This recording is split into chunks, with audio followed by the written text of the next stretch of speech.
अभी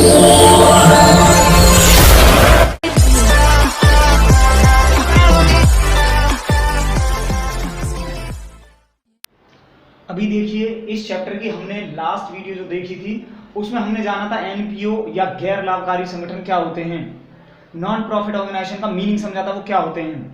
तो उसमें हमने जाना था कि वो ऐसी संस्थाएं होती हैं जिनका मुख्य उद्देश्य लाभ न कमा करके सेवा करना होता है, जैसे कि स्कूल चलाना, कोई हॉस्पिटल चलाना, इस तरीके की संस्थाएं। अब उनकी हम विशेषताएं सीखेंगे कि करके। तो देखिए, इस वीडियो में हम इनकी कैरेक्टरिस्टिक्स जानेंगे। सो एनपीओ की विशेषताएं या कैरेक्टरिस्टिक्स ऑफ द एनपीओ, यानी गैर लाभकारी संगठनों की क्या क्या विशेषताएं होती हैं। तो सबसे पहली इसकी विशेषता बनती है इकाई या एंटिटी। एंटिटी मतलब एक कंपनी की तरह, यानी एनपीओ के अंदर जो संस्थाएं चलाई जाती हैं वो भी एक कंपनी की तरह होती हैं। और कंपनी का ऐसा रूल होता है कि कंपनी जब बनाई जाती है तो कंपनी और उसके मेंबर दोनों एक दूसरे से अलग अलग होते हैं, यानी कि कंपनी का स्टेटस और उनके मेंबर का स्टेटस एक दूसरे से अलग अलग होता है। इसी प्रकार से एनपीओ के अंदर भी जो संस्थाओं का निर्माण किया जाता है उसके मेंबर और वह संस्था, एनपीओ की जो संस्था चल रही है उनके बीच में पृथक या मतलब डिफरेंट रिलेशन होता है, वो अलग अलग माने जाते हैं, सेपरेट होते हैं एक दूसरे से। स्वतंत्र का मतलब है वो एक दूसरे से अलग माने जाते हैं, स्वतंत्र माने जाते हैं। यानी इस तरीके से समझ सकते हैं कि यदि कोई लेन देन संस्था के द्वारा किया जाता है तो पर्सनली कोई आदमी अपने खातों में नहीं लिख सकता, या पर्सनली किसी आदमी ने कोई लेन देन किया है तो वो कंपनी के खातों में नहीं लिख सकता, इसीलिए क्योंकि उन्हें अलग अलग माना जाता है।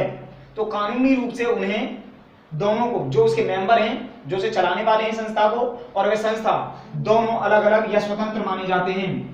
एंटिटी स्वतंत्र या मतलब समझ लीजिए सेपरेट, लीगल सेपरेशन होता है उसका, लीगल सेपरेशन। इसके बाद दूसरी विशेषता इसकी आती है मुख्य उद्देश्य सेवा करना, यानी एनपीओ की जितनी भी संस्थाएं चलती हैं उनका मेन पर्पस सर्विस करना होता है, मेन पर्पस सर्विस होता है उनका। जितनी भी एनपीओ की संस्थाएं चलाई जाती हैं वो इसी उद्देश्य से चलाई जाती हैं कि उसमें मुख्यतः लाभ नहीं कमाया जाता बल्कि लोगों की सेवा की जाती है, समाज के कल्याण के लिए कार्य किए जाते हैं। तो इस प्रकार की कोई भी संस्था हो जो कि मुख्य रूप से इसलिए बनाई गई है ताकि लोगों की सेवा कर सकें या समाज का कुछ भला कर सकें, तो उन प्रकार की संस्थाओं को एनपीओ माना जाता है। इसलिए एनपीओ की जो मुख्य विशेषताओं में है तो मुख्य उद्देश्य इसका सेवा करना भी होता है।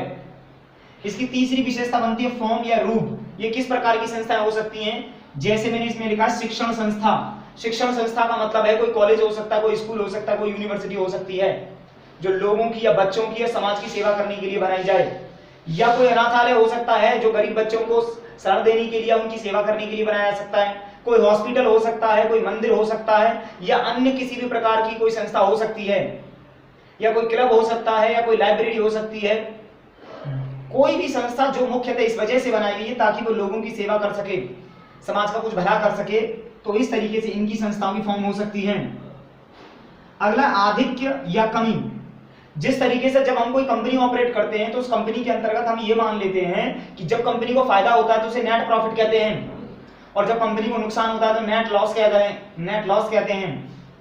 बट एनपीओ के अंदर जो संस्थाएं चलती हैं उनके अंदर जो फायदा या नुकसान होता है उसे आधिक्य या कमी के नाम से जाना जाता है। जैसे अगर किसी कंपनी को फायदा होता है तो उसे सरप्लस कहा जाता है, और अगर उस कंपनी को नुकसान होता है तो उसे डेफिसिट कहा जाता है। यह सरप्लस और डेफिसिट इस वजह से रखा गया है क्योंकि ये संस्थाएं गैर लाभकारी संगठन हैं, नहीं तो अगर इन्हें भी नेट प्रॉफिट एंड लॉस के हिसाब से स्टेटस कर दिया जाए तो उन्हें भी हम कंपनी की तरफ फॉर्म में मानेंगे या प्रॉफिट ऑर्गेनाइजेशन की फॉर्म में मानेंगे। इसके अलावा भी इसकी दो विशेषताएं हम डिस्कस कर लेते हैं।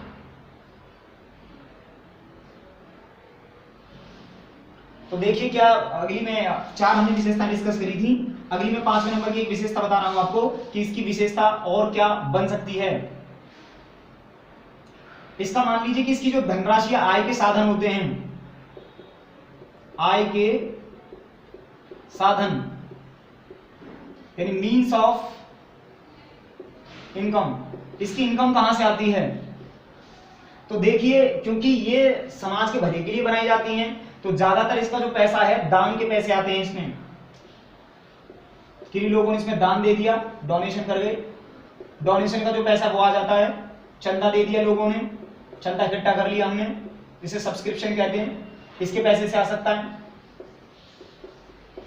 इसके द्वारा इससे इनकम आ सकती है, या कोई सरकार की तरफ से कोई हमें सहायता मिल जाती है, सरकारी सहायता जिसे गवर्नमेंट ग्रांट कहते हैं। तो इस तरीके से इनकम आती है, या कोई प्रवेश शुल्क है, एंट्री फीस लेते हैं हम लोगों से,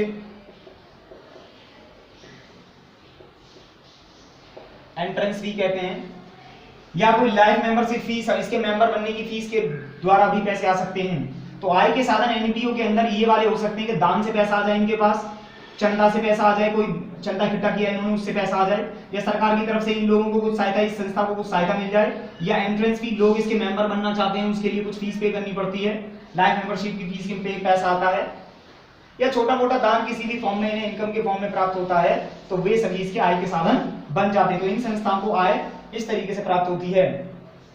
इसके बाद इसकी एक छठी विशेषता सीखते हैं कि इस प्रकार की संस्थाएं कौन कौन से अकाउंट्स बनाती हैं।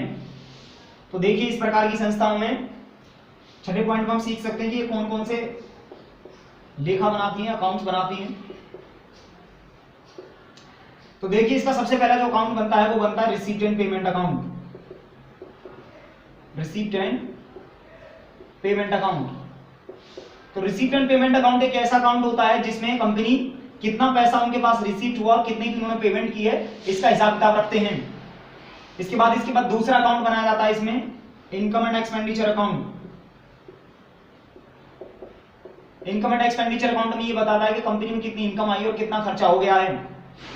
फिर कंपनी का स्टेटस जानने के लिए इसमें बैलेंस शीट बनाई जाती है। इससे ये पता चलता है कि कंपनी की स्थिति बेकार है या अच्छी है, उसकी पोजीशन दिखाने के लिए बैलेंस शीट बनाई जाती है। इस तरीके से इसमें 3 प्रकार के खाते बनाए जाते हैं। जबकि अगर ये प्रॉफिट कमाने वाली कंपनी होती तो रिसीप्ट की जगह ट्रेडिंग अकाउंट बनता है, इसकी जगह पर प्रॉफिट एंड लॉस अकाउंट बनता है, और बैलेंस शीट उसमें भी बनाई जाती है ताकि स्टेटस दोनों कंपनियों में पता चलता रहे।